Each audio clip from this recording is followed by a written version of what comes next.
নমস্কার, বিবিধ নিউজে আমি অমিত রয়েছি আপনাদের সঙ্গে। সাপও মরল, লাঠিও ভাঙল না। শিরোনাম দেখে আপনারা হয়তো ভাবছেন কি বিষয়ে বলতে চাইছি। আসলে বর্তমান প্রেক্ষাপটে দাঁড়িয়ে পশ্চিমবাংলার রাজনীতিতে দুটি ইস্যু অত্যন্ত চর্চিত। এক, আরজি করের ধর্ষণ এবং মৃত্যু, আর দুই, 25,753 জনের চাকরি বাতিলের মামলা। সুপ্রিম কোর্টে শুনানি হয়েছে, আগামী 10ই ফেব্রুয়ারি শুনানি পর্ব খুব সম্ভবত শেষ হতে চলেছে এবং আরজি করের ঘটনার রায়ও বেরিয়ে গিয়েছে।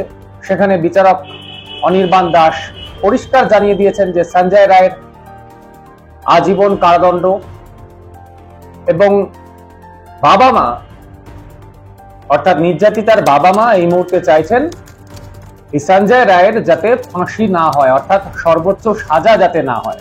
কারণটা কি? তার কারণ হলো তারা মনে করছেন যে এই ঘটনার পিছনে আরো অনেক অভিযুক্তরা জড়িত রয়েছে এবং সঞ্জয় রায় এখানে যদি ফার্দার ইনভেস্টিগেশন হয় তাহলে প্রধান সাক্ষী হতে পারে, তাই তার বেঁচে থাকাটা অর্থাৎ ফার্দার জিজ্ঞাসাবাদ করাটা অত্যন্ত জরুরি। কিন্তু এখানে লাঠিও ভাঙলো না, সাপও মরল, কি জড়িত আছে? দেখুন, আরজি করের ঘটনার 4 দিন পরে সিবিআই এর হাতে তদন্ত গিয়েছে। কলকাতা পুলিশের বিরুদ্ধে যেটা অভিযোগ যে সব রকমের তথ্য প্রমাণ লোপাট কলকাতা পুলিশের আধিকারিকরা করে ফেলেছেন এবং তারাই সিএফএসএল অর্থাৎ সেন্ট্রাল ফরেনসিক সায়েন্স ল্যাবরেটরিতে সমস্ত নমুনা পাঠিয়েছেন এবং সেই নমুনা সংরক্ষণ সঠিক পদ্ধতিতে করা হয়নি, আপনারা সকলেই জানেন। এমনকি নমুনা বদলও হতে পারে সেই আভাসও কিন্তু দিয়েছে খোদ মূল অভিযুক্ত সঞ্জয় রায় কোর্টে দাঁড়িয়ে। তিনি বলেছেন তার চুল ছেঁড়া হয়েছে। অর্থাৎ রাজ্য সরকার এর বিরুদ্ধে যেটা অভিযোগ যে মূল দোষীদের আড়াল করবার চেষ্টা এবং সঞ্জয় রায়কে যেন তেন প্রকারেণ ফাঁসির সাজা দেওয়া করানো। ফাঁসি হবে কি হবে না সেটা পরের ব্যাপার।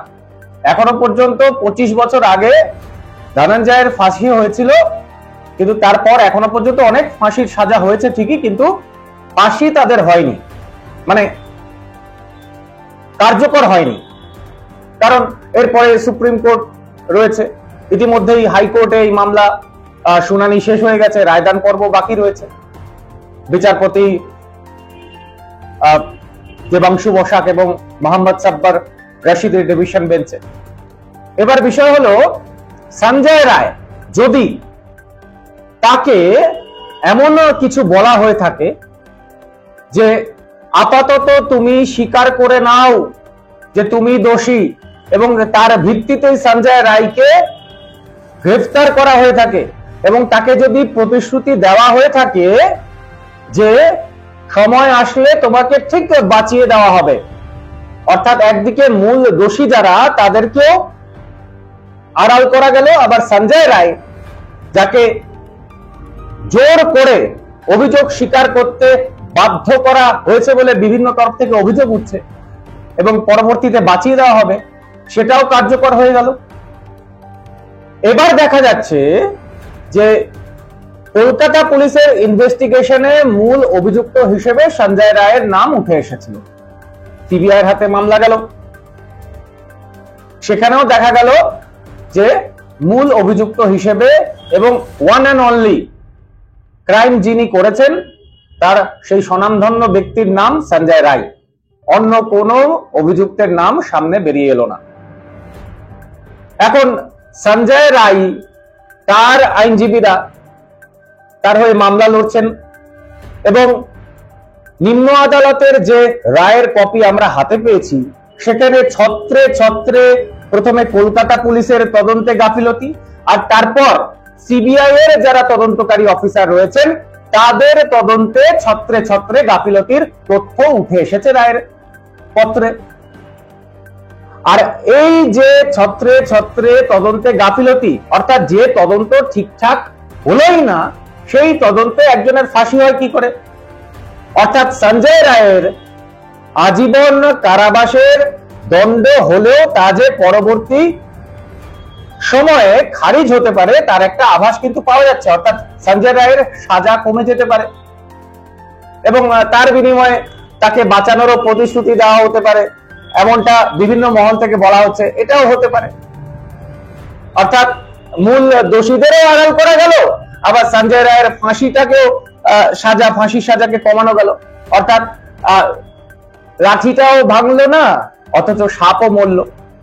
আর দুই হচ্ছে চাকরি প্রার্থী, অর্থাৎ এই যে 25,753 জন শিক্ষক এবং শিক্ষা কর্মীর চাকরি, তাদের এই মুহূর্তে বাতিলের পথেই প্রায় যাওয়ার মতো অবস্থা। কারণ এসএসসি অথবা রাজ্য কেউই আলাদা, বা সিবিআই কেউই পৃথকীকরণ করতে পারছে না চাল আর কাপড়ের। অর্থাৎ কারা দুর্নীতিগ্রস্ত আর কারা দুর্নীতিগ্রস্ত নয়। অর্থাৎ দেখা যাচ্ছে যে কলকাতা হাইকোর্টের যে ডিভিশন বেঞ্চ, অর্থাৎ দেবাংশু বসাক এবং মোহাম্মদ সাব্বার রশিদের ডিভিশন বেঞ্চে যে রায় দেওয়া হয়েছিল যে সকলের চাকরি বাতিল, অর্থাৎ পুরো প্যানেলটাই বাতিল, সেটাও সুপ্রিম কোর্টের সম্ভাবনা হওয়াই বেশি। গতকাল বিকাশ রঞ্জন ভট্টাচার্য, বঞ্চিত চাকরি প্রার্থীদের আইনজীবী, তিনি আবেদন জানিয়েছেন, আর্জি জানিয়েছেন পুরো প্যানেলটাই বাতিল করা হোক। তার কারণ এসএসসি 4 বার হলফনামা জমা দিলেও তারা যারা দুর্নীতিগ্রস্ত বা অবৈধ চাকরি প্রাপক তাদেরকে চিহ্নিত করা যাচ্ছে না। এদিকে সরকার প্রথমে সুপার নিউমেরিক পোস্টের তথ্য সামনে এনেছিল, তখনও বিতর্ক হয়েছিল। বিরোধীরা অভিযোগ তুলছিলেন যে সরকার এই দুর্নীতিগ্রস্তদের বাঁচাবার জন্যই এই সুপার নিউমেরিক পোস্ট তৈরি করেছে। আবার বিকাশ রঞ্জন ভট্টাচার্যের বক্তব্য যে পুনরায় পরীক্ষা নেওয়া হোক, অর্থাৎ 2016 সালে যারা পরীক্ষা দিয়েছিলেন তারাই পরীক্ষা দিক এবং বয়সজনিত সমস্যা যাতে না থাকে বা বাধা না থাকে তার ব্যবস্থা করা হোক। এদিকে যারা যোগ্য বলে নিজেদের মনে করছেন, যারা যোগ্যতার ভিত্তিতে, মেধার ভিত্তিতে চাকরি পেয়েছেন, তারা বলছেন যে আবার এই পরীক্ষাটা নতুন করে দেওয়া সম্ভব নয়। এদিকে রাজ্য সরকার তারা কি চাইছেন? তারা চাইছেন যে বিকাশ রঞ্জন ভট্টাচার্য যা বলছেন সেটা সম্পূর্ণ রাজনীতি করছেন, ইচ্ছাকৃতভাবে যাতে চাকরি বাতিল হয় সেদিকেই বিকাশ রঞ্জন ভট্টাচার্যরা মামলা করে করে সেদিকেই অগ্রগতি করে নিয়ে যাচ্ছে মামলাটার। পুরো প্যানেল বাতিল হলে কি হবে? যারা টাকার বিনিময়ে চাকরি পেয়েছেন, পুরো প্যানেল বাতিল হলে তারা যখন যাবে, অর্থাৎ যে সমস্ত তৃণমূল নেতাদের বিরুদ্ধে টাকার বিনিময়ে চাকরি দেওয়ার অভিযোগ, ইতিমধ্যে শিক্ষামন্ত্রী পার্থ চট্টোপাধ্যায় তিনি জেল হেফাজতে রয়েছেন, তিনি সুস্থতা কামনা করি, কারণ শাস্তি তো পেতে হবে যদি অন্যায় করে থাকেন সুস্থভাবে।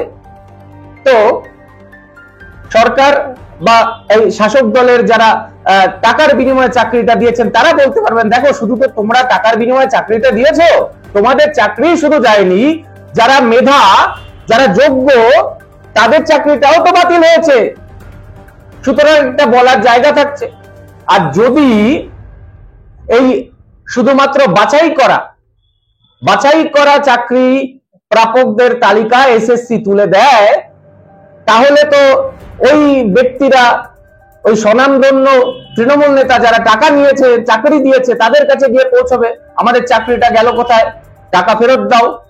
অর্থাৎ এসএসসির বিরুদ্ধে যেটা অভিযোগ উঠছে যে এসএসসি ইচ্ছাকৃতভাবে এই বাছাই করা তালিকা, অর্থাৎ তারা জেনেও যে কারা কারা দুর্নীতিগ্রস্ত সেই তালিকা প্রকাশ করছে না, এই কথা ভেবে এই তৃণমূল নেতা যাদের বিরুদ্ধে অভিযোগ টাকা নিয়ে চাকরি দেওয়ার, তাদেরকে বাঁচাবার জন্য এবং রাজ্য সরকারের মান বাঁচাবার জন্য এসএসসি স্বচ্ছ তালিকা দিচ্ছে না। অর্থাৎ রাজ্য সরকারও হয়তো মনে প্রাণে চাইছে যে চাকরিটা পুরো তালিকাটাই বাতিল হয়ে যাক, তাতে করে সাপটাও মরলো অথচ লাঠিটাও ভাঙলো না। আপাতত বিদায় নিচ্ছি, দেখতে থাকুন বিবিধ নিউজ।